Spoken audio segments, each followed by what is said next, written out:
Welcome to the Minister's Catechism, question 37. Question 37 is, what does God command in the third of his 10 commands? What does God command in the third of his 10 commands?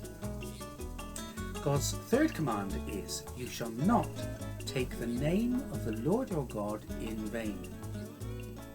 God warns, the Lord will not hold him guiltless who takes his name in vain. What does it mean to take his name? If I could see your hands going up, I might get several suggestions. Some might say it's using God's name in a bad way, and that's a good answer, and we'll come back to it. But first, we may need to stretch our thinking a little. In England, when a bride arrives at her wedding, she arrives not only in a beautiful dress, but with her own name, Miss My Own Name. In the marriage ceremony, she makes promises that join her to the bridegroom. That's why, at a wedding, the bride takes the name of the bridegroom. She came as Miss My Own Name, and in the ceremony, she takes his name and becomes known by his name, Mrs. His Name. The Lord is like a bridegroom to his people. In Deuteronomy 28 verse 10, he says, all the people of the earth will see that you are called by the name of the Lord. When a person becomes a Christian, it's like being married to Jesus. They share his life. They take his name. They become known by his name. Christians. A family name is very important. When we're born, each member of the family takes the name of the family. Their good behaviour gives the family a good name. Any bad behaviour gives the family a bad name.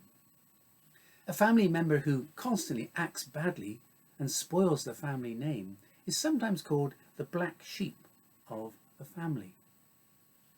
Schools often have a uniform with the school's badge on it, and pupils represent the school. By being and doing their best, they give the school a good name. If pupils behave badly, they give the school a bad name. When Israel left Mount Sinai to become a nation, they were taking God's name into the world. They represented him. If they lived as he wanted them to live, they would make known his good name. If they lived badly, they would give God a bad name. And sadly, that's what happened. As Isaiah and Paul tell us, the name of God is blasphemed among the Gentiles because of you. Taking God's name in vain means taking it in an empty way, a way that is no meaning to it. It would be like Miss My Own Name taking the name of Mr. His Name with no desire to be his wife. The marriage would be empty and meaningless. People who want to be known as Christians but do not want to live for Christ are taking God's name in vain. Now back to the first answer. Taking God's name in vain is using God's name in a bad way. This is done when God's name is used in a careless way. When people thoughtlessly say, "Oh God," or "Oh my God," that is usually taking God's name in vain.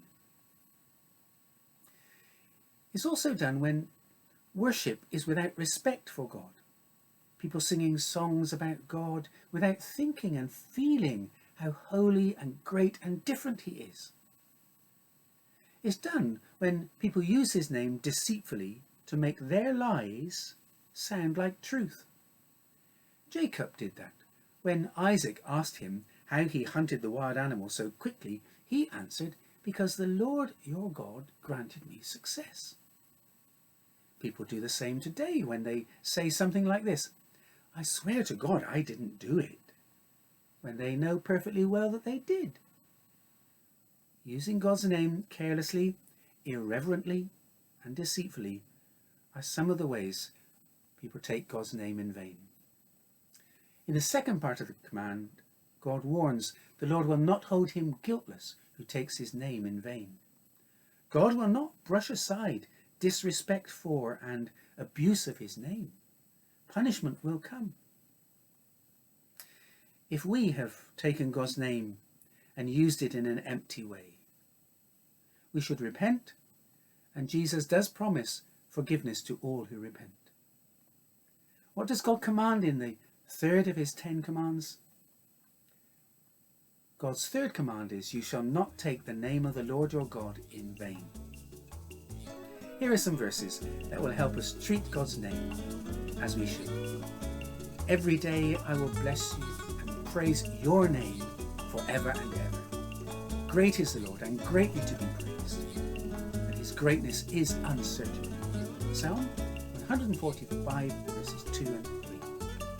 Thank you for joining us for question 37. Join us again for question 38.